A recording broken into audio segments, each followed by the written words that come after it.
அனைவருக்கும் வணக்கம். Welcome to Dharma academy. இந்த வீடியோவில் நம்ம பார்க்க போகிறது இன்றைக்கி நடந்த குரூப் 4 எக்ஸாமுக்கு உண்டான ஆன்சர் கீ தான் பார்க்க போகிறோம். ஓகேங்களா? ஸோ இந்த வீடியோவில் நம்ம வினாயன் 1லேருந்து 25 வரைக்கும் உண்டான கொஷின்ஸுக்கு ஆன்சர் பார்க்க போகிறோம். ஸோ அடுத்தடுத்த பார்ட்டில் மீதி வினாக்களை பார்க்கலாம். ஓகேவா? தொடர்ந்து பார்க்கணும் அப்படின்னா நம்ம சேனலை நீங்கள் சப்ஸ்கிரைப் பண்ணி வச்சுக்கோங்க. கொஞ்சம் ஸ்பீடாக தான் ஆன்சர் சொல்லுவேன், நோட் பண்ணி வச்சுக்கோங்க. ஓகேவா? ஸோ ஃபஸ்ட்டு கொஷின் பாருங்கள். வா என்ற வேறு சொல்லின் வினைமுற்று என்ன அப்படின்னு கேட்குறாங்க. இதுக்கு ஆன்சர் என்ன? வந்தாள் அப்படிங்கிறது தான். ஓகேங்களா? வந்தான், வந்தாள். ஓகேவா? ஸோ அதுதான் ஆன்சராக இருக்கும். ராமன் வந்தான் எவ்வகை தொடர் அப்படின்னு கேட்குறாங்க. ஆன்சர் என்ன? எழுவாய் தொடர். ஓகேங்களா? எழுவாய் தொடர். அடுத்தது, ஒரு அடியுள் முதல் 3 4ஆம் சீர்களின் முதல் எழுத்து அளவொத்து நிற்க 2ஆம் எழுத்து ஒன்றி வர தொடுப்பது என்னன்னு கேட்குறாங்க. ஆன்சர் என்ன? மேற்கதுவாய் எதுகை. மேற்கதுவாய் எதுகைங்கிறாங்க. அடுத்து பாருங்க, நனந்தலை உலகம். இதோட ஆன்சர் என்னன்னா அகன்ற உலகம். நனந்தலைனா அகன்ற. மரத்தை இலை காக்கும். மரத்தை இலை காக்கும். மானத்தை பணம் காக்கும் அப்படிங்கிறது சரியானது. அடுத்த வினா, நந்தவனம் கண் திறந்து நற்றமிழ் பூ எடுத்து பண்ணோடு பாட்டி செய்து பார்வோற்ற வந்தாயோ. இதில் நந்தவனம் நற்றமிழ். ஓகேங்களா? அடுத்த வினா, நெல்லிக்காய் மூட்டையை கொட்டினார் போல. ஒற்றுமையின்மை. ஸோ கொட்டினா அது ஒத்துமை இல்லாமல் பிரிஞ்சு தான் ஓடும். ஓகேங்களா? அடுத்தது, மீனாட்சி சுந்தரனார் தலபுராணங்களை பாடுவதில் சிறந்தவர். இதுக்குண்டான வினா என்ன அப்படின்னா, தலபுராணங்களை பாடுவதில் சிறந்தவர் யார் அப்படிங்கிறது தான். ஓகேங்களா? செந்தமிழ். இதோட இலக்கண குறிப்பு என்ன? பண்பு தொகை. செந்தமிழோட இலக்கண குறிப்பு பண்பு தொகை. காவிய தரிசனம் என்னும் வடமொழி நூலின் தமிழ் நூலாக அமைந்தது எது? ஆன்சர் என்ன? தண்டி அலங்காரம். அடுத்தது, சொற்களை ஒழுங்குபடுத்தி சொற்றொடராக்குக அப்படின்னு கேட்குறாங்க.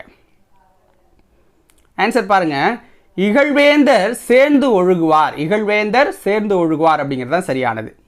அடுத்தது, இல்லத்தின் அருகே புதிதாக கூரை போட்டனர். இல்லத்தின் அருகே புதிதாக கூரை வேய்ந்தனர் அப்படின்னு ஒரு வேய்ந்தனர். அடுத்து, பொருந்தா சொல். இப்போ நம்ம ஓசையில் செப்பல் ஓசை கேள்விப்பட்டிருப்போம், அகல் ஓசை கேள்விப்பட்டிருப்போம், துர்லோல் ஓசை இருப்போம். ஓங்கல் ஓசை அப்படின்னு ஒன்று கேள்விப்படலை. ஸோ அதுதான் பொருந்தாமல் இருக்குது. அடுத்தது, எதிர்ச்சொல் அறிக. ஊக்கம். ஊக்கம்னா என்ன? ஆர்வமாக இருக்கிறது. அப்போ அதோட எதிர்ச்சொல் என்ன? சோர்வு. நீள் உழைப்பு அப்படின்னா கொஞ்சம் நீண்ட உழைப்பு அப்படின்னா நீண்ட கூட்டல் உழைப்பு அப்படின்னு தான் வந்துடும். ஓகேவா? நீண்ட உழைப்பு. அடுத்தது, படமாட கோயில் பகவருக்கு 1 ஈயில் நடமாட கோயில் நம்பருக்கு ஆங்கு ஆக அப்படின்னு ஒரு பாடல். இதில் பயின்று வந்துள்ள மோனை என்னன்னு கேட்குறாங்க. ஒருவு மோனை.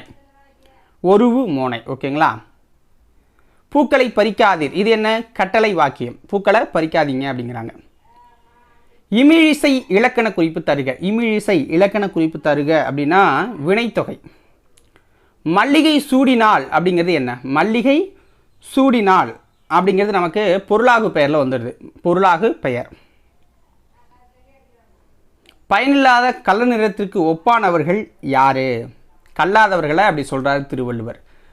திருக்குறளின் வழியில் துன்பப்படுறது யாரு அப்படின்னா நாவை காக்காதவங்க துன்பப்படுவாங்கன்னு சொல்கிறாரு திருவள்ளுவர். நச்சப்படாதவன் செல்வம் நடுவூருள் நச்சு மரம் பழுத்தன்று. இந்த குறளில் பயின்று வந்திருக்க அணி என்ன? ஓமையணி. ஔவையார் இயற்றிய நூல் எது அப்படின்னு கேட்குறாங்க. நாணக்குறள் அப்படிங்கிறது ஔவையார் இயற்றின நூல்கள் தான். நாணக்குறள். நாணக்குறள். கரைபொருள். கரைபொரு. இதோட இலக்கண குறிப்பு என்ன? 2ஆம் வேற்றுமை தொகை. 2ஆம் வேற்றுமை தொகை.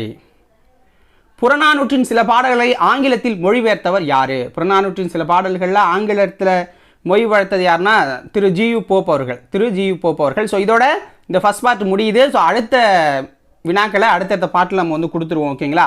ஸோ அடுத்தடுத்த பார்ட் அதிக வினாக்கள் கூட இருக்கலாம். தொடர்ந்து சேனலை சப்ஸ்கிரைப் பண்ணி அந்த நோட்டிஃபிகேஷன் பெல்லை கொடுத்து வச்சுக்கோங்க. அப்போ தான் சீக்கிரம் நீங்கள் ஆன்சர் எக்ஸசைஸாக பார்க்கலாம். ஓகேவா? நன்றி, வணக்கம்.